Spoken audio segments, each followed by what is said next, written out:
that's your voice. Well, it is my voice to a degree, but it's good that we have this 10% rate reduction. I think people are extremely happy. I've heard nothing but good comments from people. The one thing that does concern me a little bit is I noticed you were quoted as saying that in order to do the 10% reduction, you would have to evaluate monies given to community groups or to the city itself. Could you explain maybe what monies you're talking about there? Over the past several years, the utility has a long history of being very, very generous to the community and to the city when they come and ask for monies and for projects and things like that. What I'm stating is we're going to have to take a good look at that into the future, and we can't keep going at the same pace that we're going now. Over the past 13 years, we have donated over $5 million to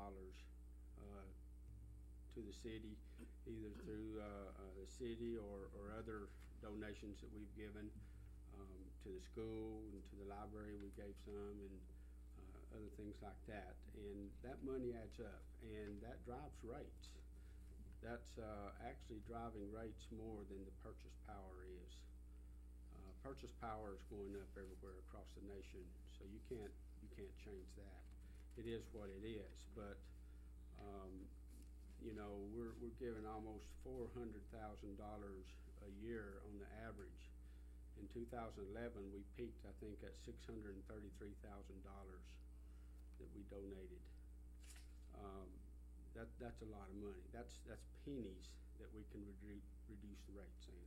So we're not saying that we're not going to donate to the city or to the community, because if you also quote me in that article, you know, I said that is a very big part of what Independence Light and Power and Telecommunications is, you know, we're part of the community. We do donate, and we do want to be a part of the community. So that's a big part of us, and we'll continue to do so. We can't continue to do so at the same pace that we have in the past if we're going to manage rates. Understand that. I guess the specific dollar I'm getting at is that traditionally the light plant or the utility has you know, paid the city a substantial amount of money every year. I think it's $156,000 in lieu of paying property taxes. Is that one of the dollar figures you're including in all of this, or is that something that is not included when you're talking about? No, that's what's one of the dollar figures. I have some graphs. You know, this environment wasn't set up. I didn't realize, I don't know if that's someone else's projector there or whatever, but you know, I didn't know what kind of environment that we had to show, or I could have put some PowerPoint slides up for you. And I do have information, you know, that I do want to provide, and some videos actually that I'd like for the council to see in the very near term, hopefully within the next, you know, couple of weeks or so if we could. But it takes us being able to set that up and being able to do it. Right. You know, we have to have equipment to be able to do it. I wanted to express a concern that we get a 10% rate decrease, but then we lose $156,000 in budgetary items for the city. So where does that money come from? It goes back to, you know, raising property taxes or something to pay for services. And so I really would hate to see that program not continued. Well, yeah, I don't know that the 156,000 is necessarily in jeopardy. It was included. To answer your question, it was included in all the numbers. Okay. There's several pieces of information that's included in those numbers. Okay. It is something that we're going to need to take a look at as a whole package, though, and determine, you know, what we can do if we're going to manage rates. Now, if the public and everyone is okay with the rates, continuing like they are, you know, then maybe the donations can continue, but I don't think so. From what I'm hearing, you know, people want the rates to come down, so, we have to look at where the money's going, and that's a large component of what's driving the rates. And I agree with that. I don't think you can play Santa Claus to the whole community. But I do hate to see us, you know, robbed from Peter to pay Paul in that budgetary item, so that's all I have. Okay, thank you, Bob. I wonder, the library, so the kids can get across the street safely is really a concern, I think, of everybody's. Would you be able to, or your representative, talk to Mr. Wilson and the library board about the flashing yellow light down there? Sure, that's, Sometime. you know, that's, we've already communicated with, Mr. Dyers, about, I think that first came to us about moving that traffic light, and we're not traffic engineers, we're power engineers and power company. And so to make sure that we don't have any liability there and the city doesn't have any liability, we recommended that the city get a traffic engineer and engineer that intersection if they wanted to do something with the lights. Once they determined that, we told Mr. Deers that we'd be glad to help out and do what we could, so.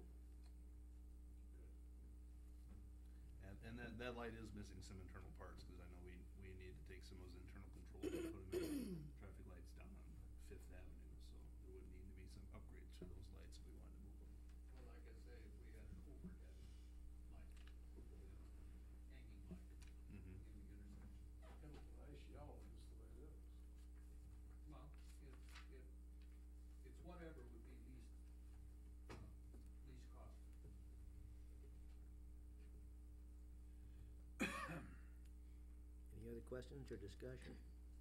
I just have some questions on the budget itself. In the light and power part of it, there's a donations, Independence Community School donations of $100,000. Is that part of the pledge you gave, the light plant gave for the building of the school? And if so, how many years will that $100,000 continue? It's got 2 more years left, and that is correct. It is for the school. There's $100,000 for this year and $50,000 for next year. Okay, And then that will conclude the $500,000 that was donated to the school. The first year was $250,000. The second year was, 100.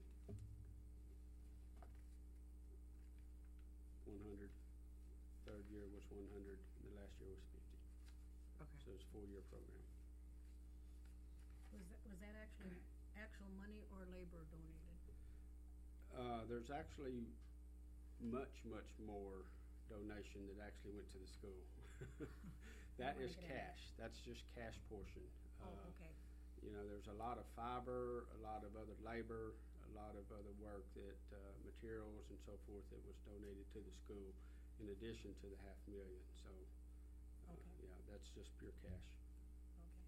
I was gonna ask about the city donation, but I see up here is in lieu of taxes, Yes. $156,000, so that's what, Yes. it's still included in there. Other than that, I didn't have any questions. Is there a certain policy written about these donations? How it goes about caps on them or anything like that? No, but that's something that, we've discussed and, you know, there's a general cap that the board gave this year. And I think it was somewhere just a little bit over 100,000, 113,000 or something like that, if I remember correctly. And that made up a list. We had a list of people that, was donated to last year. And, we looked at that list and said, okay, you know, they basically approved up to that amount, as the people would ask for their donations. How much did you say? I think it was, Linda, was it about 113,000? I think it's about 113,000. But my estimation is their main objective is to provide light and power, correct? That's correct. And good service to the lines.